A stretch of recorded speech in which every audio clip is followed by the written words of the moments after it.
মানুষ, সৃষ্টির ভিতরে তোরে শ্রেষ্ঠত্ব দিলাম, তুই অকৃতজ্ঞ হস কি কইরা?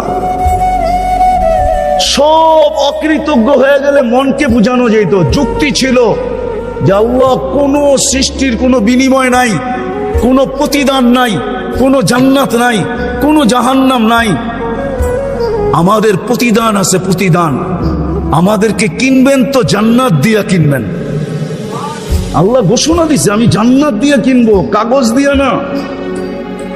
তোমাকে আমি জান্নাত দিয়া কিনতে প্রস্তুত। ইন্নাল্লাহ হাশতারা, কোরআন বলে আমি তোমাকে জান্নাত দিয়া কিনবো।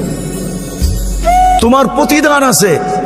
তুমি সুবহানাল্লাহ বলতে দেরি, সৌরজগৎ অর্ধেক নেকি দিয়া ভরতে দেরি হয় না। অথচ সমগ্র সৃষ্টি জন্ম লগ্ন থেকে নিয়ে কিয়ামতের সকাল পর্যন্ত আল্লাহর গুণগান গাবে, গাইতেছে, গাইতে ছিল, গাইতে থাকবে। এক সেকেন্ডের জন্য বিমুখ হওয়া এদের জন্য সুযোগ নাই। লা ইয়াকফাল ওয়ালা ইয়ালতাফিত, এদিক ওদিক তাকানোরও সুযোগ নাই, বিমুখ হওয়ারও সুযোগ নাই। তারফাতা আইন, চোখের পলক ঝপতে যতটুকু সময় লাগে এতটুকু সময় জন্য আল্লাহ বলে সবগুলা যদি জমা করি তোর এক সুবহানাল্লাহর সামনে বিন্দুও হবে না, বিন্দু। এত বড় বিনিময় দিতেছেন আল্লাহ বলে, তুই অকৃতজ্ঞ হলি কি করে? ওই আল্লাহর রহমতের ছোঁয়া আছে দেখা নাইলে 5 বার ডাকে। কে ডাকে? নিজের জন্য ডাকে?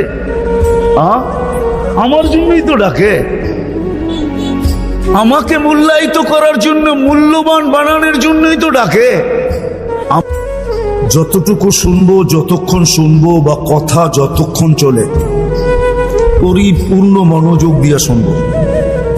কেননা এটা আল্লাহর আদেশ। ইদা কুরিয়াল কোরআন ফাস্তামিউ, যখন কোরআনই কথা শুনো বা কোরআন শুনো, পরিপূর্ণ মনোযোগ দিয়ে শুনো। দ্বিতীয় আল্লাহর আদেশ হলো আনসিতু, পরিবেশটাকে বিলকুল নীরব আর নিচুম রাখো। এই আদেশ সবার জন্য, দূরে বসেও যে শুনতেছে তার জন্য আদেশ। মনোযোগ দিয়া শোনো, পরিবেশটাকে নিঝুম রেখা শোনো। লাভ কি হবে? লাআল্লাকুম তুরহামুন, তাইলে কিন্তু আল্লাহর রহমতের ছোঁয়া লাগবে, ছোঁয়া। একটা উদাহরণ দিলে বুঝে আসবে। ছোঁয়া লাগলে কি হবে? পরশ পাথরের যখন লোহাতে যখন পরশ পাথরের ছোঁয়া লাগে, তো লোহা কিসে রূপান্তরিত হয়? আরে বলেন না, স্বর্ণ, ঠিক না? কিন্তু আজ পর্যন্ত কোনো পরশ পাথরের অস্তিত্ব দুনিয়াতে কেউ পায় নাই।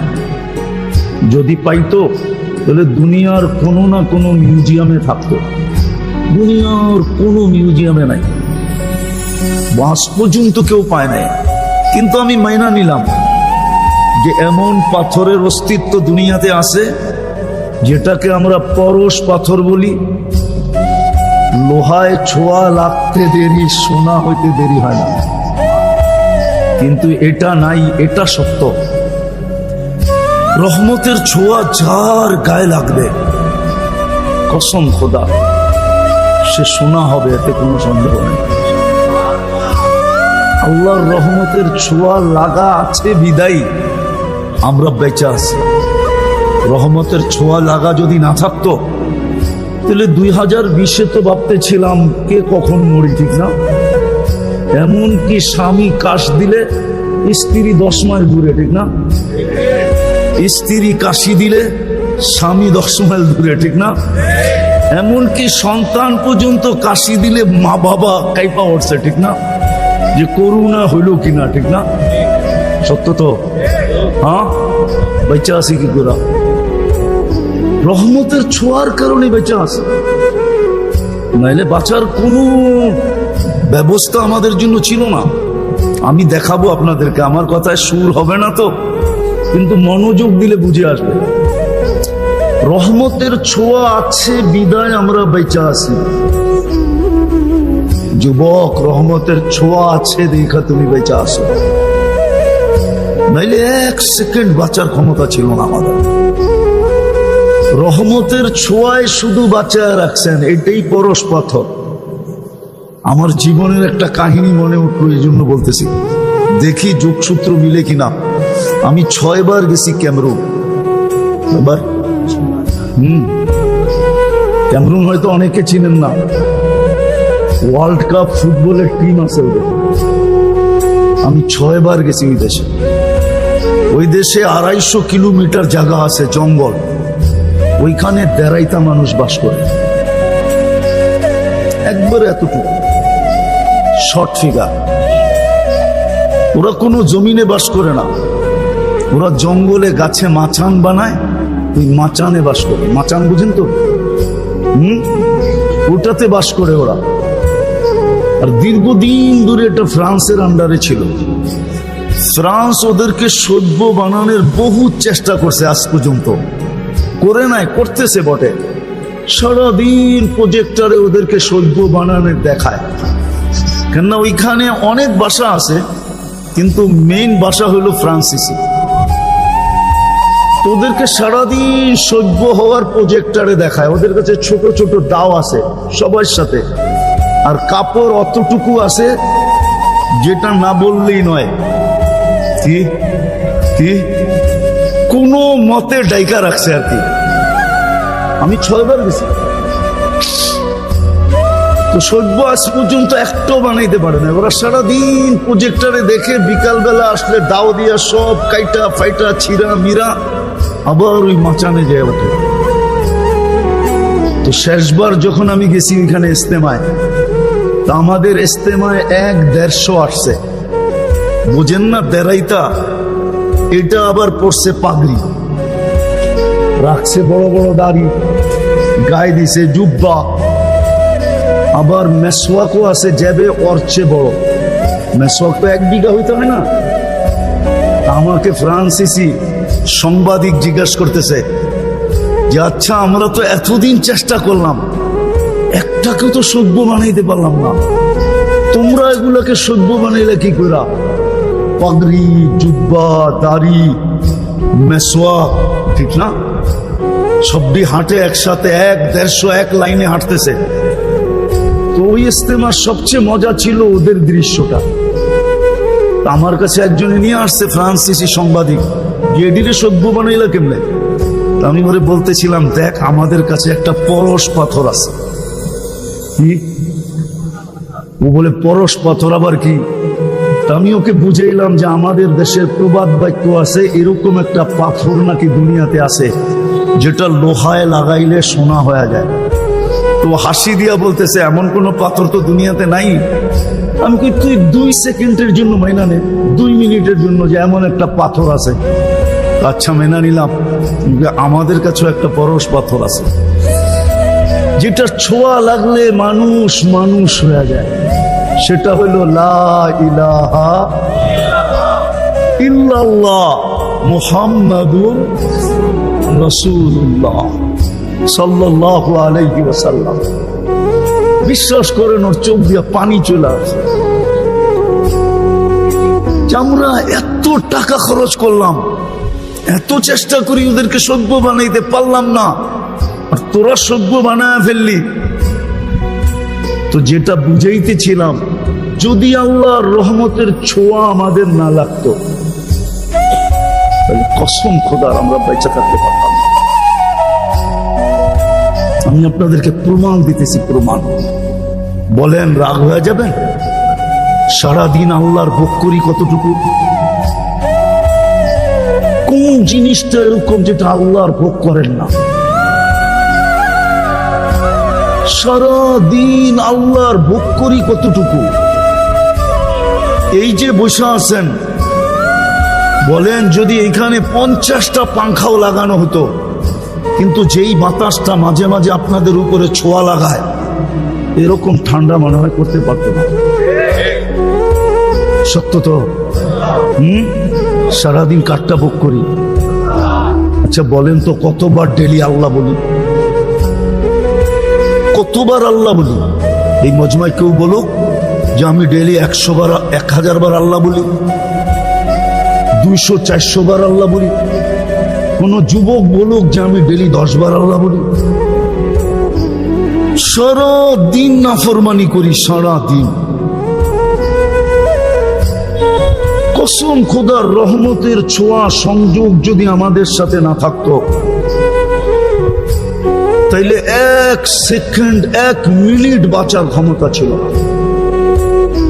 আপনি আপনাকে বিবেকটা দিয়ে একবার চিন্তা করেন যে আমি আল্লাহ ডেলি ভোগ করি কতটুকু, এই পানিটার দাম কতটুকু, কত দাম এটা? 1 লিটার 40 টাকা না 30 টাকা। যদি পানির দামে অক্সিজেন কিনতে হতো তাহলে ডেলি 16,500 টাকা অক্সিজেনের বিল দিতে হতো। শুধু যদি পার লিটার 30 টাকা কিনতে হতো। ডেলি আমরা 550 লিটার অক্সিজেন নেই। বিশ্বাস না হলে এখন নেটে সার্চ দেন আর WHO কে জিজ্ঞাসা করেন যে পার হেড আমরা ডেলি অক্সিজেন কতটুকু নেই 24 ঘন্টায়। WHO আমার কথাই বলবে 550 লিটার। 1 লিটার 30 টাকা, 550-কে 30 দিয়ে গুণ দেন, দেখেন 16,500 টাকা পার ডে বিল হবে। রহমতের ছোঁয়া না লাগলে আপনাকে বিনা পয়সায় দিতেছে, তো দিতেছে কি করে? মাসে তো 4,95,000 টাকা বিল হতো পানির দামে কিনলে। পানির দামে 1 পয়সা যদি শ্বাসের বিল হতো। অথচ আমি রূপগঞ্জে বসে বলতেছি, রূপগঞ্জে, থানা তো রূপগঞ্জ, ঠিক না? হ্যাঁ, বাংলাদেশের প্রথম সারির শিল্পপতি যমুনার মালিক আমাদেরকে শিখায় গেছেন করোনা লগ্নে 2020-এ স্বাভাবিক শ্বাসের দাম কত, স্বাভাবিক শ্বাস নেওয়ার দাম কত শিখায় গেছিলেন। উনি ডাক্তারের টিমকে বলছিল, চায়নার ডাক্তারের টিমকে, যখন ভেন্টিলেটর চলতেছিল, যে আমাকে স্বাভাবিক শ্বাস নিতে দাও, এন্টার কোম্পানি আমি তোমাদের নামে লেখা দিব। পেপারে আছে, পেপারে, ওনারা জানে পেপারে আছে। পার শ্বাসে যদি 1 পয়সা বিল নিতেন তাহলে পার ডে 1600 টাকা বিল দিতে হতো। আমরা 1,60,000 বার শ্বাস নেই, ছাড়ি আর নেই 1,60,000 বার। 1 পয়সা, 1,60,000 পয়সায় 1600 টাকা হয়। মাসে 48,000 টাকা বিল দিতে হতো। রহমতের ছোঁয়া যদি না লাগতো, রহমত যদি আমার সাথে সংযুক্ত আমাদের সাথে না হইতো, তাহলে কোনদিন আল্লাহ আমাদেরকে শ্বাস নিতে নিতেন না। 24 ঘন্টা না ফরমানি, শ্বাস নিবে আল্লাহ, ওই আল্লাহ যিনি পাওয়ারফুল। আল্লাহ তো দৃষ্টি আকর্ষণ করছে, আমার পাওয়ার দেখবি। আল্লাহ পাওয়ার শুনাইছে, ওয়াদাতু আমরি আলাস সামাওয়াতি ফাস্তাকাল্লাত। আমি হুকুম ওয়ার্ডার রাখতে দেরি, আকাশ স্থির হইতে দেরি করে নাই। শুধু হুকুম দিয়া দাঁড় করায় দিছি। 6টা 7টা সাবা সামাওয়াতিন তিবাকা, একের থেকে একটার পর একটা 7টা। আবার দূরত্ব কতটুকু? 500 বছরের রাস্তা। মোটা কতটুকু? 500 বছরের রাস্তা। একটা আরেকটার সামনে বড় কত? প্রথমটা দ্বিতীয়টার সামনে দুনিয়ার বাংলাদেশের কোনো বিশ্বকাপ খেলার কোনো ফুটবল মাঠ নাই, নাই, নাই। বলুক, জিজ্ঞাসা করেন তো আছে কিনা? আছে? কি কয় নাই? বিশ্বকাপ খেলার কোনো ফুটবল মাঠ বাংলাদেশে নাই। কেননা বিশ্বকাপ যেখানে হবে ওটার জন্য 2 থেকে 2.5 লক্ষ কমসে কম দারুণ ক্ষমতা হইতে হবে, দর্শনার্থীর দারুণ ক্ষমতা হইতে হবে। নাই। দুনিয়ার সবচেয়ে বড় মাঠের মধ্যখানে ফুটবলটা রাখলে মাঠের তুলনায় ফুটবলটা যেরকম ছোট, প্রথম আকাশটা দ্বিতীয়টার সামনে এরকম ছোট, দ্বিতীয়টা তৃতীয়র সামনে, তৃতীয়টা চতুর্থের সামনে, চতুর্থটা পঞ্চমের সামনে, পঞ্চমটা ষষ্ঠের সামনে, ষষ্ঠটা সপ্তমের সামনে। চলেন আপনাদের একটু 7 আকাশের উপরে ঘুরায় নিয়ে আসি। ফাওকা সাবঈ সামাওয়াতিন বাহার, সাত আকাশের উপরে সমুদ্র প্রবাহমান, উমুকুহু কামা বাইনা সামাই ওয়াল আরদ, আকাশ জমিনের দূরত্ব যতটুকু এতটুকু হলো সমুদ্রের গভীরতা। ফিহি সামানিয়াতু আওয়াল, এর ভিতরে 8 ফেরেশতা দাঁড়ানো। মা ওয়াসালা মা উল বাহরি ইলা রুকবাতিহিন্না, হাঁটু পর্যন্ত সমুদ্রের পানি আসে নাই। দুইজনের দূরত্ব হলো 50 আলফা সানা, 50,000 বৎসরের রাস্তা। এক এক কান্দা হলো মিন শাহমাতি উদুনিহি ইলা আতিকিহি 700 আম, এক এক কান্দা হলো 700 বৎসরের রাস্তা। আলা আনাকিহিম আরশুর রহমান, এদের কাঁধে আল্লাহর আরশ। আর কোরআন বলে ওয়াকানা আরশুহু আলাল মা, আল্লাহর আরশ পানির উপরে। শুধু হুকুম দিয়ে দাঁড় করায় দিছে। উনি হলেন আল্লাহ, শুধু আকাশ না। বাকি হাদিস লম্বা, ওয়াদাতু আলাল আরদি ফাস্তাকাররাত, আল্লাহ বলে জমিনের উপরে হুকুম রাখতে দেরি, পানির উপরে ভাসমান হইতে দেরি হয় না। আমাদের নিচে পানি আর পানি, পাইপ গাললে পানি উঠে করতে গেল, পানি না হলে পানির উপরে বিছায়া রাখছেন। এটা উপরের লেয়ারটা পানির উপরে বিছানো, যেটার উপরে আমাদের বসবাস, হুকুম দিয়া বসায় রাখছেন পানির উপরে। এরকম লম্বা হাদিস যার এতটুকু পাওয়ার, আপনি সারাদিন নাফরমানি করবেন আর সারাদিন শ্বাস নিবেন, এটা পসিবল হয়তো হয় কি করে? শুধু রহমতের ছোঁয়ার কারণে। কি রহমতের? ওলামা আমার সাথে একমত হবে, রহমান আর দুনিয়া, আল্লাহ দুনিয়ায় সবার জন্য দয়ালু, রহমতের ছোঁয়া লাগায় রাখছেন। এই জন্য 24 ঘন্টা অক্সিজেন ব্যবহার করি, 1 পয়সা বিল নেন না। 24 ঘন্টা শ্বাস নেই, 1 পয়সা বিল নেন না। 24 ঘন্টা সেবা দিতেছেন, 1 পয়সা বিল নেন না। আমি শরীরটাকে খুলতে পারি আর মিলায়া দিতে পারি বর্তমান প্রযুক্তির সাথে। যে বিল দিয়ে এটা চালাইতে হইলে, প্রযুক্তি দিয়ে চালাইতে হইলে আমি মিলাইতে পারবো। ডেলি 1 কোটি টাকা আপনাকে ব্যয় করতে হতো, যদিও সবচেয়ে কম দাম ধরি, কসম খোদা মিলায় দেওয়া যাবে। শিক্ষিত মানুষ ওনারা, আমি বুঝাইতেছি আপনাদেরকে, ডেলি 80,000 বার আপনার আমার ভিতর থেকে কার্বন ডাই অক্সাইড বাইর করে। কতবার? 80,000 বার আপনি শ্বাস নেন, অক্সিজেন যায়। 80,000 বার শ্বাস ছাড়েন, কার্বন ডাই অক্সাইড বাইরে। দুনিয়াতে কোনো মেশিন বাহির হয় না এখনো। বিজ্ঞানের হাত ওই পর্যন্ত লম্বা হয় না যে কোনো মেশিন আবিষ্কার করছে কারো ভিতরে যদি কার্বন ডাই অক্সাইড জমা হয়ে যায়, মেশিন দিয়ে এটাকে কিউর করবে। রব্বে কাবার কসম, এখন পর্যন্ত কোনো মেশিন আসে না। বলুক ওনারা আসছে কিনা, এখন সার্চ দিয়া বলুক, বিজ্ঞানকে জিজ্ঞাসা করুক, আসে নাই। আল্লাহ ডেলি 80,000 বার আমাদের ভিতর থেকে কার্বন ডাই অক্সাইডকে বের করে। 24 ঘন্টা যদি বাহির না করে, তো 25তম ঘন্টায় আপনার জানাজা হবে, এতে কোনো সন্দেহ নাই। 25তম ঘন্টায় জমতে জমতে জমতে জমতে শ্বাস টানা বন্ধ হয়ে যাবে, ফুসফুস কাম করা ছেড়ে দিবে, আর আপনি টানতে পারবেন না, বিলকুল অফ হয়ে যাবে।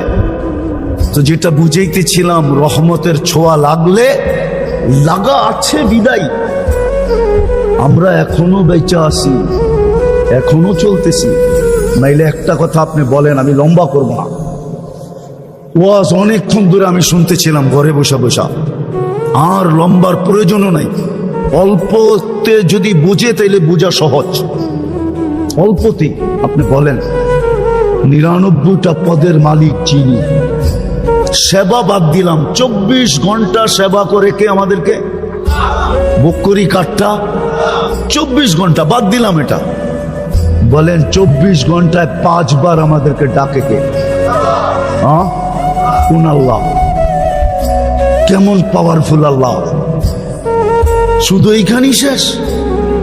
আমি তো এই জন্য আমার সমাজের শিক্ষিত মানুষের পায়ে ধরতে মন চায়, মন চায় যুবকদেরকে আলাদা আলাদা পায়ে ধরি, যে ওরা যদি 99 নামের অর্থটা কোনোদিন দেখতো, একটু মনোযোগ দিয়া।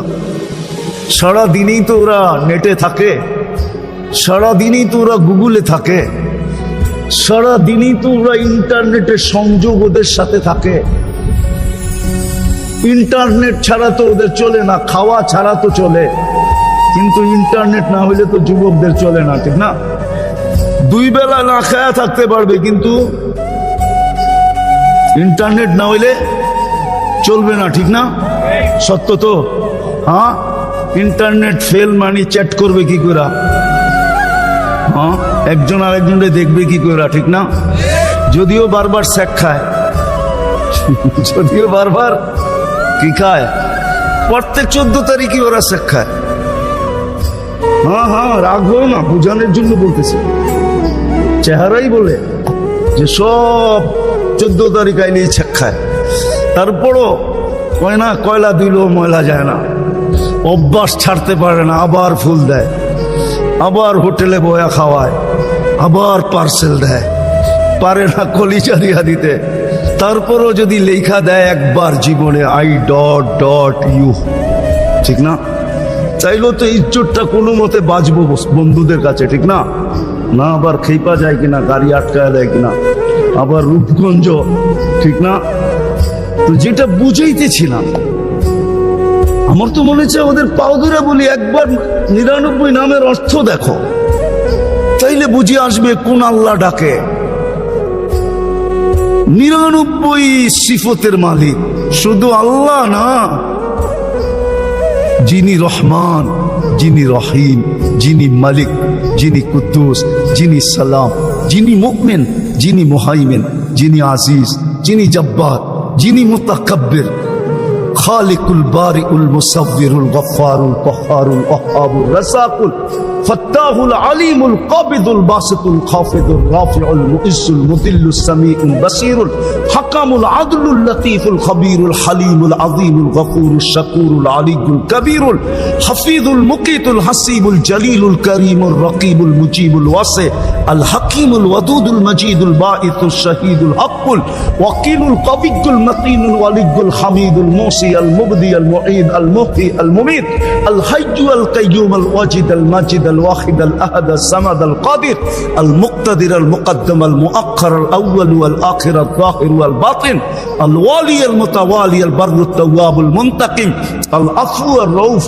مالك الملك ذا الجلال والإكرام المقسط والجامع والغني والمغني المانع الدار النافع النور الهادي البديع والباقي الوارث والرشيد الصبور جل جلاله যিনি 99টা পদের মালিক, উনি ডাকে,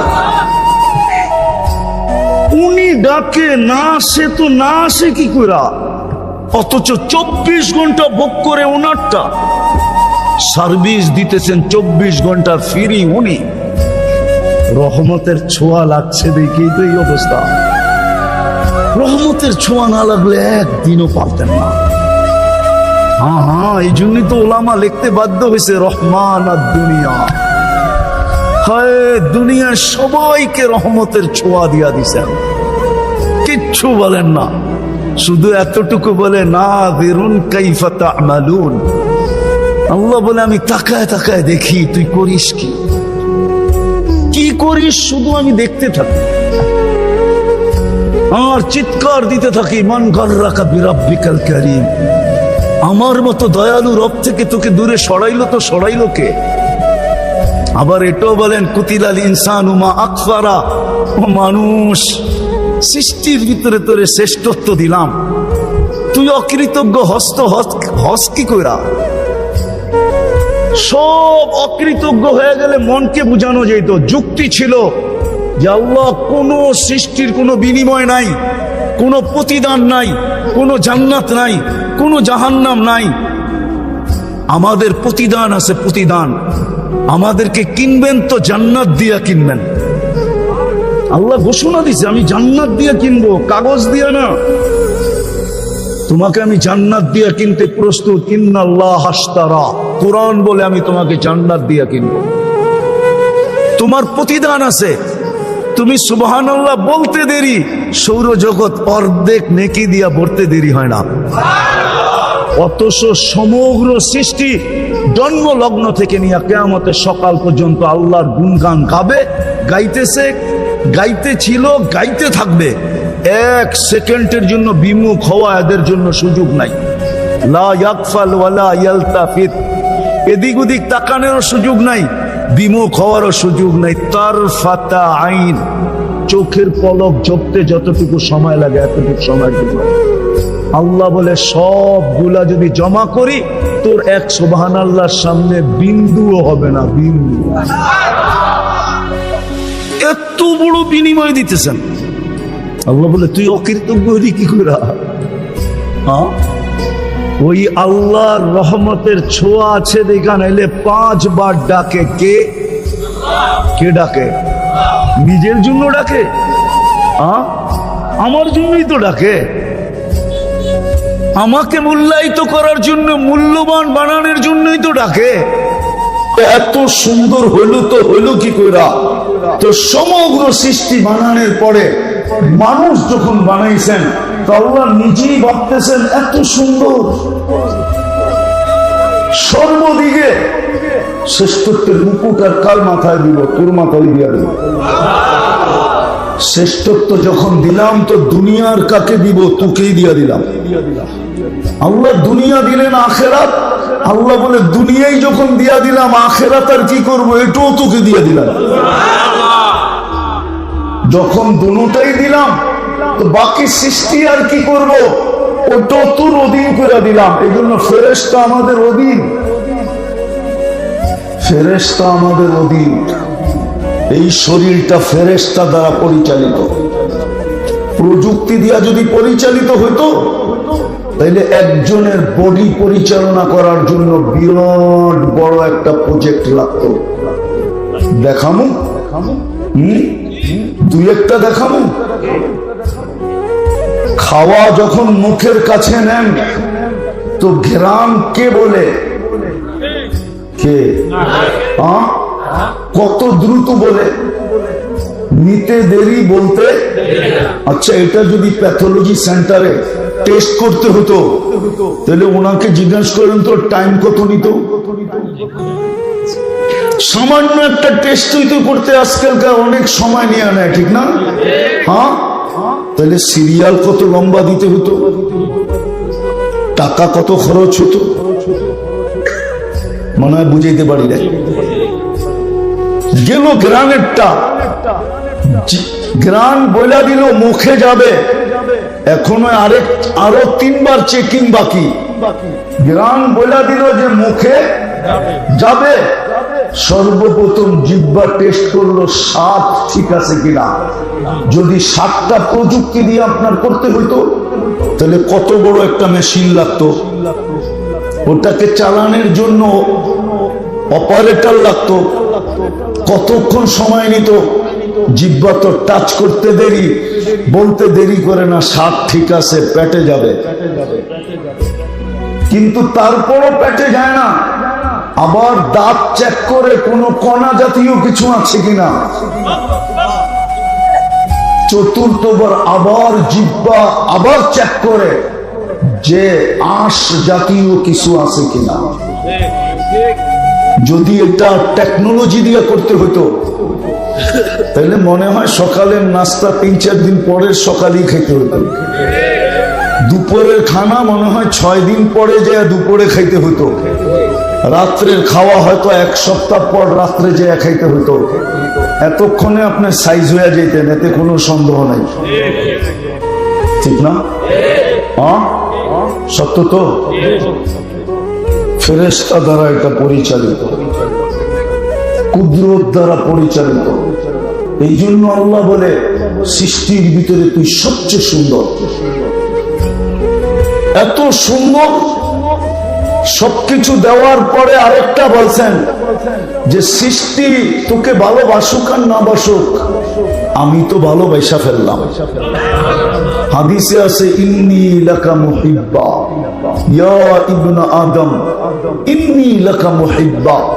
ও আদম সন্তান, ও মানুষ, আমি তোকে ভালোবাসি। ফাবি হুব্বি কুল্লি মুহিব্বা, আমার ভালোবাসার কসম তুই আমাকে একটু ভালোবাসা দেখা। তো যদি রহমতের ছোঁয়া না লাগতো, পরশ না লাগতো, তা আপনি কোনোদিন মানুষ হইতেন, আমিও মানুষ হতাম। রহমতের ছোঁয়া লাগছে বিদায় মানুষ, কিন্তু হইলে কি হবে? রাগ হয়ে যাবে। মনুষ্যত্ব কতটুকু আছে? যদি থাকতো তাহলে জমিনের সীমানা নিয়ে কেন ঝগড়া করে? যদি থাকতো, যদি থাকতো তাহলে জমিনের সীমানা নিয়ে ঝগড়া করে কি করে? করে না, করে না, করে না, করে না। হ্যাঁ, মনুষ্যত্ব যদি থাকতো তাহলে আরেকজনেরটা ছিনায় নাই কি করে? মনুষ্যত্ব তো নাই। এই জন্যই তো তৈরি করলেন সৃষ্টির সেরা বটে। আমি দু চারটা আপনাদেরকে দেখাইছি, সারা রাত্র দেখানো যায়। সৃষ্টির শ্রেষ্ঠত্বের মুকুট তো দিলেন মাথায়, যেই জিন মানুষটা সর্বদিকে শ্রেষ্ঠ, যার কোনো তুলনা হয় না, ওই মানুষটাকে আল্লাহ জানোয়ার বললেন। তো বললেন কেন? কেননা যখন মনুষ্যত্ব নাই, আল্লাহ বলে তাইলে তুই জানোয়ার না তো কি? উলাইকা কাল আনআম। ছোঁয়া লাগছে বিদায়ী মানুষ, কিন্তু মনুষ্যত্ব নাই। এখন কোরআন চিৎকার দেয় উলাইকা কাল আনআম। এখন আমার বাড়ির কুকুর আমাকে নিয়ে চিৎকার দেয়। মাঝে মাঝে কুকুর মালিকের সামনেও ঘেউ ঘেউ করে। মালিক বলে খিদা লাগছে, মালিক বলে এমনি আওয়াজ দেয়। আসলে তা না। বাইজিদ বুস্তামি রহমতুল্লাহ আলাইহি লেখছেন, কুকুর আপনাকে আমাকে সতর্ক করে। কুকুর চিৎকার দিয়া বলে, আনকিস নাফসাকা মিন গাযাবিল জাব্বার, তুই তোকে আল্লাহর আযাব থেকে বাঁচা। ফাইন্নাকা লা তুতিক, তুই আল্লাহর আযাব সওয়ার ক্ষমতা তোর কাছে নাই, বিদায় নিজেকে তুই বাঁচা।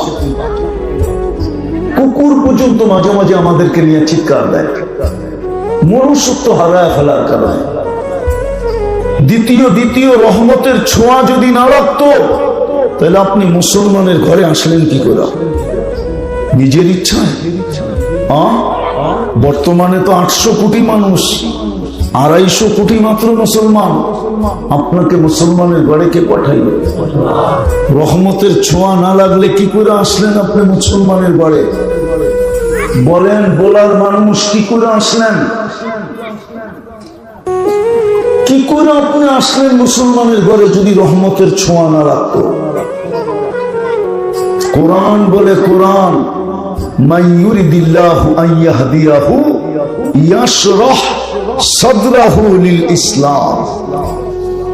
আল্লাহর রহমতের ছোঁয়া যার উপরে লাগে তাকেই আল্লাহ মুসলমানের ঘরে পাঠান। আমি আস্তে আস্তে পিছের থেকে আপনাদেরকে নিয়ে যেতেছি, পিছের থেকে মনোযোগ দিয়ে শুনলে বুঝে আসবে। আবার আমি মিলায় দিব। মুসলমানের ঘরে আপনাকে রহমতের ছোঁয়া নিয়ে অস্তিত্ব দিলেন। বলেন, ইসলামের রং আপনার ভিতরে আমার ভিতরে কতটুকু?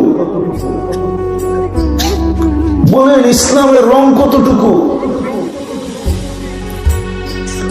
ইসলামের রং আপনার আমার ভিতরে কতটুকু? বলেন, কতটুকু ইসলামের রং?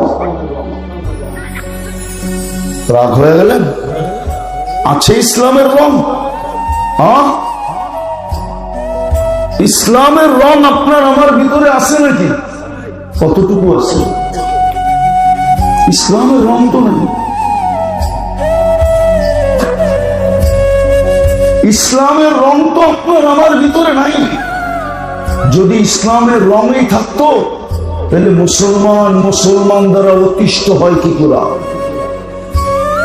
হাদিস তো বলে, আল মুসলিম মান সালিম আল মুসলিমুন। কমসে কম এটা মুসলমানের হাতে অতিষ্ঠ হয় কি করে? নির্যাতিত হয় কি করে? নিষ্পেষিত হয় কি করে? দীক্ষিত হয় কি করে? ঘৃণিত হয় কি করে? লাঞ্ছিত হয় কি করে? বঞ্চিত হয় কি করে? আজকে তো সমাজে একজন আরেকজনের দ্বারা নির্যাতিত, বড়র দ্বারা ছোট নির্যাতিত, শক্তিশালীর দ্বারা দুর্বল নির্যাতিত, টাকাওয়ালার দ্বারা গরিব নির্যাতিত, পদালার দ্বারা পদহীনরা নির্যাতিত। না নির্যাতিত না? নির্যাতিত না? মুসলমানের ঘরে তো আপনাকে অস্তিত্ব দিলেন, চিনেন, ইসলামের লাভ জানেন। যদি ইসলাম গুরুত্বপূর্ণ না হতো তাহলে আল্লাহ কেন বলতেন ওয়ালা তামুতুন্না ইল্লা ওয়া আনতুম মুসলিমুন? এটা আপনাকে থ্রেট দিছে, আল্লাহ সতর্ক করছে, আমি রহমতের ছোঁয়া দিয়া তোকে মুসলমানের ঘরে অস্তিত্ব দিলাম, খবরদার যদি ইসলাম ছাড়া আসে, খবরদার যদি তুই ইসলাম ছাড়া আসে। থ্রেট দিছেন আপনাকে। কালকে কি চেহারা দেখাবেন? না বরিশালের প্রবাদ বাক্যই বলবেন? এই অঞ্চলের একটা প্রবাদ বাক্য আছে, যদিও বরিশালের ভাষার সাথে আপনাদের মিল নাই, মুই কি কম বুঝি, মোরে বুঝাইতে হইবে, মোরে জ্ঞান দিতে হইবে না। জানেন এটা বরিশালে যে আছে? কি এটাই ভাবতেছেন?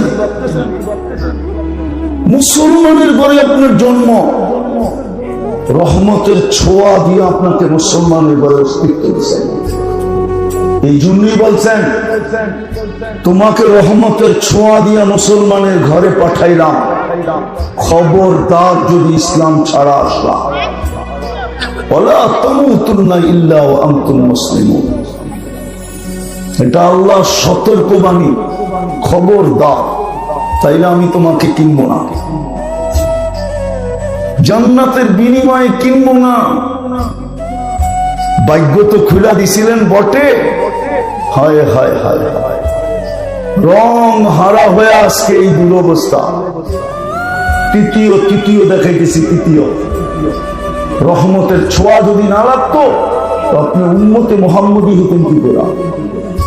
যে উম্মত হওয়ার জন্য নবীরা চোখের পানি ঝরাইলেন, যে উম্মতের হাতের ছোঁয়া পাওয়ার জন্য দানিয়াল আলাইহিস সালাম মৃত্যুর পরেও 2500 বছর অপেক্ষা করলেন। আমি মনে হয় আপনাদেরকে বুঝাইতে পারতেছি না, আপনাদের চেহারায় বলে আমি আপনাদেরকে বুঝাইতে পারতেছি না। দানিয়াল আলাইহিস সালাম মৃত্যুর পরেও 2500 বছর অপেক্ষা করছেন শুধু উম্মতে মুহাম্মদীর হাতের ছোঁয়ার মাধ্যমে কাফন আর দাফনের জন্য। সাহাবায়ে কেরাম ওনাকে কাফন পরায়া দাফন করছেন। আল্লাহর রাসূল সুসংবাদ দিছিলেন, আসবে একদিন সময় ইরাক হবে স্বাধীন, পাবে তোমরা দানিয়াল আলাইহিস সালামকে, যিনি তোমাদের অপেক্ষায় অপেক্ষমান। ওই রাসূলের উম্মত বানাইলেন, রহমতের ছোঁয়া দিয়া বলার মানুষ ভাগ্য খুলা দিলেন। ভাগ্য দৌলত খান না আপনাদের থানার নাম? বুরহানুদ্দিন, ঠিক না? হ্যাঁ, বুরহানুদ্দিনের মানুষ ভাগ্য খুলা দিলেন। ভাগ্য 80 বৎসরের বুড়াও যদি দৌড়ায়, 80 বৎসরের বৃদ্ধ যদি 80 বৎসর দৌড়াইতে দৌড়াইতে একটা রাত্র শুরু নিতে পারে, ধরতে পারে, একটা রাত্র যদি পাইতে পারে, মারা যাওয়ার পরে আল্লাহর সামনে উপস্থিত যদি হয়, আর আল্লাহ যদি জিজ্ঞাসা করে কি নিয়ে আসছিস, তো বুক ফুলাইয়া বলতে পারবে এক রাত্র নিয়ে আসছি, এক রাত্র। আল্লাহ যদি রাগ হইয়া জিজ্ঞাসা করে কিরে, 1 বৎসরেই তো 365টা রাত্রি, 80 বৎসর রাত্রের সংখ্যা কত হয়?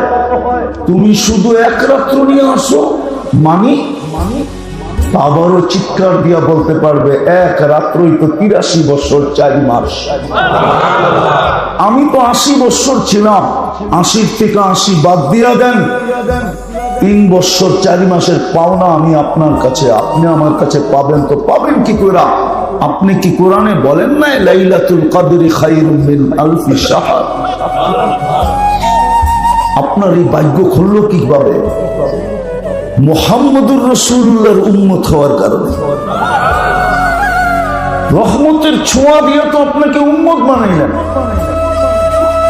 আদম আলাইহিস সালাম তো এই জন্যই বলে, যদিও আমি প্রথম মানুষ, যদিও আমি প্রথম নবী, যদিও আমি প্রথম রসূল, প্রথম মানুষ, প্রথম নবী, প্রথম রসূল, শুধু একটা ভুলের কারণে আমাকে 350 বছর কাঁদাইলেন। জান জান জান, বুরহানুদ্দিনের ওলামাদেরকে জিজ্ঞাসা করেন, বোলার ওলামাদেরকে জিজ্ঞাসা করেন কতদিন কাঁদাইছেন। শুধু ভুলের কারণে, গুনাহ না, ভুল, 350 বছর কাদায় মাফ করছেন।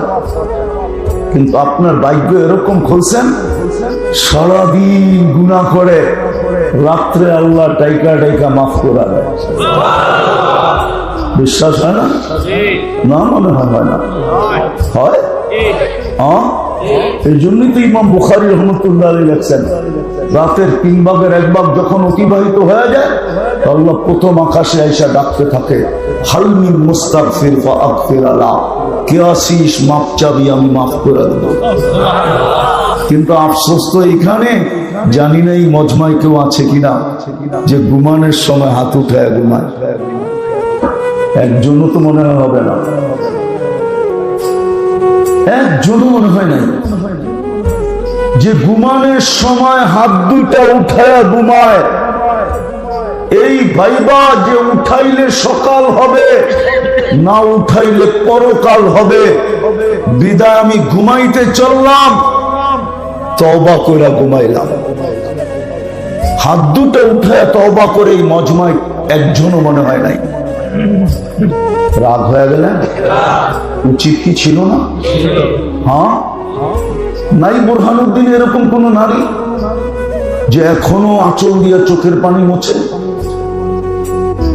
আর বারবার বলে ঘুমাইলা আর উঠলা না, রাত্রে ঘুমাইলো আর উঠলো না?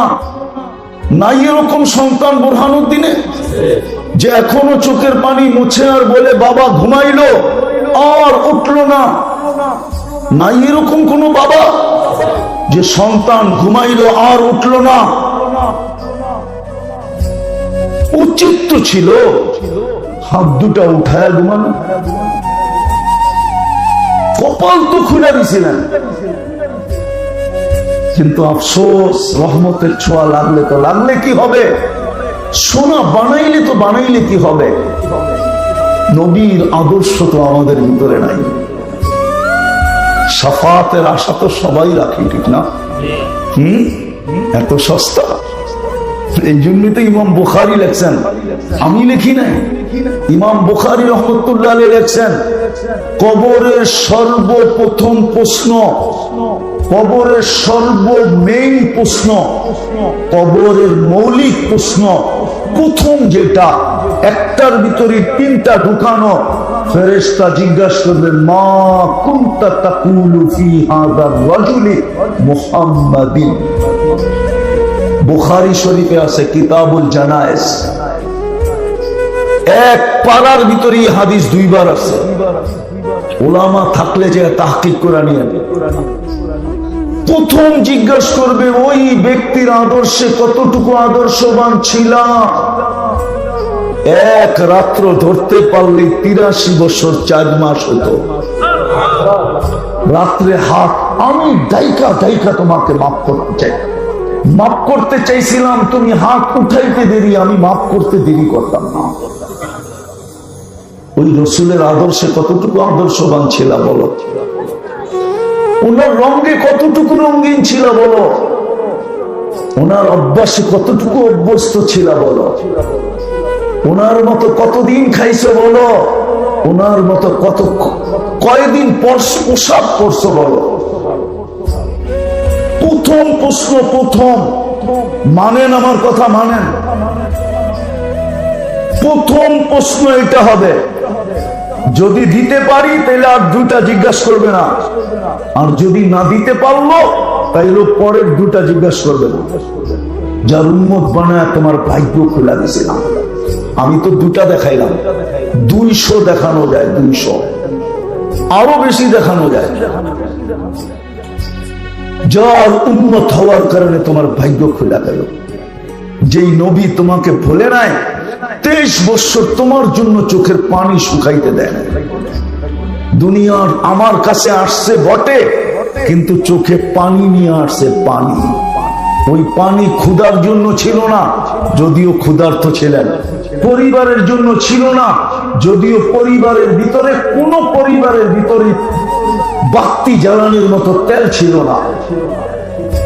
নাইলে আম্মা জান আয়েশা রাদিয়াল্লাহু তাআলা আনহা কেন বলবেন, যদি তেল থাকতো তাহলে খিদা নিবারণের জন্য পান করে ফেলতাম। হাসান হুসাইনের জন্য ছিল না, আলী ফাতেমার জন্য ছিল না, উম্মতের জন্য চোখে পানি ছিল।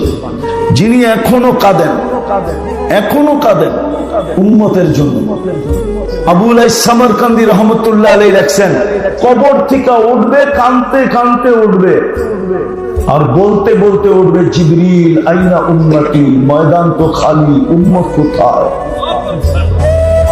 কোথায় লুকাইলা উম্মতকে? ময়দান তো খালি। জিবরিল কসম খায় সান্ত্বনা দিলেন, মা শাক্কাল আরদা আহাদুন ইল্লা আনতা, আপনি ব্যতীত জমিনের উপরে কেউ ওঠে নাই, শান্ত হন। বলেন বোলার মানুষ, বোলাই বললাম বুরহানুদ্দিন বাগদিয়া, ইউনিয়ন পরিষদের চেয়ারের জন্য বোলাতে কত বাচ্চা আজ পর্যন্ত এতিম হইল না? হয় নাই? কত মেয়ে বিধবা হইল, হয় নাই? হ্যাঁ, কত মার বুক খালি হইল না? হয় নাই? কত তাজা রক্ত এই বোলার মাটিতে পড়লো না? পড়ে নাই? আপনার আমার নবী তো কিয়ামতের দিন মাকামে মাহমুদ পাবেন। কুরআন তো এটাই বলে, ফাতাহাজ্জাত বিহি নাফিলাতান লাক আসা আইয়াবআসাকা রাব্বুকা মাকামান মাহমুদা। আযানের দোয়া তো এটাই বলে যে মাকামে মাহমুদ নিবে, কিন্তু আপনার আমার নবী তো চেয়ারে বসে দেখবে না, 3 জায়গায় দৌড়াইতে থাকবে। আল্লাহ বলবে বসেন, বলবে বসার সুযোগ কোথায়? আমি যদি বসি উম্মতকে হাউজে কাউসার পান করাবে কে? আমি যদি বসি তো মিজানের পাল্লায় যায়, পাল্লা সামনে ঝুঁকলো না পিছনে ঝুঁকলো, এটা কে দেখবে? আর প্রতিশ্রুতি গুলা কে কাজে লাগাবে? আমি যদি বসা যাই তো পুলসেরাত উম্মতকে কে পার করাবে? আমি তো দুরুদের ঘাটতি দিয়ে পার করাই দেব। অথচ আফসোসের তো বিষয়, রাগ হয়ে যাবে। বলবো বলবো হ্যাঁ, একজনও তো নাই এখানে শুক্রবারে 1000 বার দুরূদ পড়ে, একজনও নেই। 500 পরে এরকম মনে হয় নাই যে 500 বার দুরূদ পড়ে। কোন যুবক নাই মনে হয় শুক্রবারে 10 বার দুরূদ পড়ে। রাগ হয়ে গেলে? নবীজি তো বলে গেল শুক্রবারে আমার উপরে বেশি বেশি দুরূদ পড়ো, 6 দিন না পড়লেও চলবে, কমসে কম শুক্রবারটা আমাকে দিয়া দাও, আমার জন্য বেশি বেশি দুরূদ পড়ো। কার জন্য? ওনার জন্য। আপনি নবীর উপরে কি দুরূদ পড়বেন? ইমাম সাহেব নাকি? ইমাম সাহেব আপনি জুমা পড়ান? প্রতি জুমাই তো আপনাদের ইমামরা পড়ে, ইন্নাল্লাহা ওয়া মালাইকাতাহু ইউসাল্লুনা আলান নবী ইয়া আইয়ুহাল্লাযীনা আমানু সাল্লু আলাইহি ওয়া সাল্লিমু তাসলিমা। কোরআনেও তো আল্লাহ হুকুম দিয়েছে আমার বন্ধুর উপরে দুরূদ পড়ো, কিন্তু এই আয়াতের উপরে আমার 3টা প্রশ্ন আছে। আমি বলি আল্লাহ পড়বো বটে, কিন্তু একদিন তো আমরা থাকবো না, আপনি বন্ধুর উপরে দুরূদ কে পড়বে? আল্লাহ বলে ছাগল ফেরেশতারা পড়বে। আয়াতে তো ফেরেশতাদের কথা লেখা, চোখে থেকে যাবে। আজকে যেরকম আমরা সমাজে মানুষ হিসাবে ঘুরি, দুনিয়ায় মুসলমান বলি, আবার বলিও আমি উম্মতে মুহাম্মাদী। এই জন্যই তো আমাদের এই দুরবস্থা। একটা দেখাই একটা আপনাদেরকে, এই জন্যই তো আমাদের এই দুরবস্থা। নাইলে ফিলিস্তিন মাটির সাথে মিশা যাবে, ইরাক মাটির সাথে মিশা যাবে, কমসে কম এই 2 শহরের যোগ বিয়োগ আমার মিলে না। আমি 14 বছর আগে ফিলিস্তিন দেখছি এই 2 চোখে। আমি সফর করছি 14 বছর আগে ফিলিস্তিন, যেখানে ইব্রাহিম আলাইহিস সালামের কবর, যেখানে মুসা আলাইহিস সালামের কবর, যেখানে 70 জন নবীর কবর চিহ্নিত, 1.25 লক্ষ সাহাবায়ে কেরামের কবর যেখানে চিহ্নিত, আরে না 45,000 সাহাবাদের কবর যেখানে, মুসলমানের প্রথম কেবলা যেখানে, মুহাম্মদুর রাসূলুল্লাহ নামাজ পড়ছেন যেদিকে মুখ করে, মেরাজের রাত্র 1.25 লক্ষ নবী, 1.25 লক্ষ নবী রাসূল সশরীরে উপস্থিত ছিলেন যেখানে, মুহাম্মদুর রাসূলুল্লাহ ইমামতি করছেন যেখানে, ওটা মাটির সাথে মিশে যাবে না? বলেন কেন? মিশেই তো গেছে। আছে কি? 1 বছর 16 মাসে আছে কি? কি আছে? উচিত তো ছিল একটাও যেন বুম না ফাটে, পড়তো কিন্তু ফাটতো না, কেননা খলিল তো ঘুমাইতেছে, কালিমুল্লাহ তো ঘুমাইতেছে, 1.25 লক্ষ 70 জন নবী রাসূল তো ঘুমাইতেছে, নবীরা কবরে জীবিত, নবীদের শরীর মাটির উপরে হারাম, ওরা তো জীবিত কবরে, যার মাটির কোনায় কোনায় বরকত, বারাকনা হাওলা, ওই জমিন রক্তে রঞ্জিত হবে না কেন? বললাম না, শুধু আমরা চকচকে আসলে সোনা না, মানুষ মনুষ্যত্ব নাই, মুসলমান রং নাই, নবীর উম্মত আদর্শ নাই। আরো দেখাবো? হ্যাঁ, রাগ হয়ে যাবেন? দেখাবো? আর কোনোদিন আমার হয় না, না হয় শুনাই দিই। আল্লাহ নিজের কালাম দিলেন, কালাম। বলেন তো এখানে কয়জন আছে পড়তে পারে না, কোরআন পড়তে পারে না? তাতে কিছু আসে যায় না, ডেলি কোরআনটাকে নেয় আর খুইলা একবার চোখ বুলায়। কয়জন আছে এখানে? ও তো মাদ্রাসার ছেলে। কয়জন আছি আমরা সাধারণ মানুষ, কোরআন পড়তে জানি না, কিন্তু মনকে বুঝাইছি পড়তে জানি না, তাতে কি আসে যায়? আমি ডেলি কোরআনটাকে নিব এবং খুইলা 2 মিনিট খুইলা দেখতে থাকবো। সুফিয়ানে সৌরিকে চিনেন? দিগান্ত ওলামারা চিনে কিনা? আলী রাদিয়াল্লাহু তাআলা আনহুর ছাত্র। এই অঞ্চল তো পীর শাসিত অঞ্চল, ঠিক না? কি মনে হয় রাগ হয়ে গেলেন? ঠিক না? কি শাসিত? পীর শাসিত অঞ্চল। 4 তরিকা যার কাছ থেকে আসছে, কাদেরিয়া, চিশতিয়া, নকশবন্দিয়া, মুজাদ্দিদিয়া, এই 4 ঝর্ণা যার ভিতর থেকে বাহির হয়েছে, ওনার নাম সুফিয়ানে সৌরি। উনি বলতেছে আমাকে নামাজ পড়ানোর হুকুম হয়েছে, স্বপ্নের মাধ্যমে অমুকের জানাজা পড়াও, বাবনায় পড়া গেছি, আমাকে হুকুম দিল কেন উপর থেকে? জিজ্ঞাসা করলাম কি করে? বলে সাধারণ মানুষ কিচ্ছু করতো না, কোরআনও পড়তে জানতো না, কিন্তু যখন প্রতিদিন কোরআনটাকে নিত, খুলতো আর পৃষ্ঠা উল্টাইতো আর চোখের পানি ঝরাইতো আর বলতো মালিকের কালাম আমি পড়তে জানি না। সুফিয়ান চিৎকার দিয়া বলতেছে সৌরি রহমতুল্লাহ আলাইহি, সুফিয়ানের সৌরি বলে হাদা হুয়া, এটাই ওইটা, যার কারণে এত উচ্চ মর্যাদা। আল্লাহ 2টা সূরা পড়ছিলেন 1000 বছর আগে, সমগ্র সৃষ্টির 1000 বছর আগে। কত?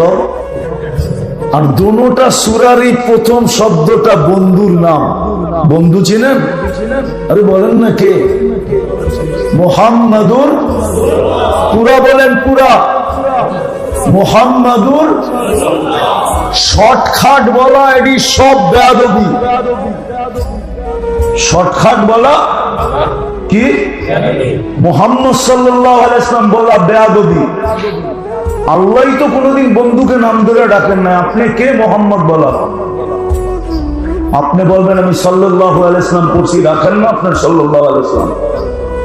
আল্লাহই তো কোনোদিন বন্ধুকে মোহাম্মদ বলে ডাকেন না, বলো হুজুররা। অথচ মুসা আলাইহিস সালামকে ডাকছে ইয়া আমা তিলকা বিয়ামিনিকা ইয়া মুসা।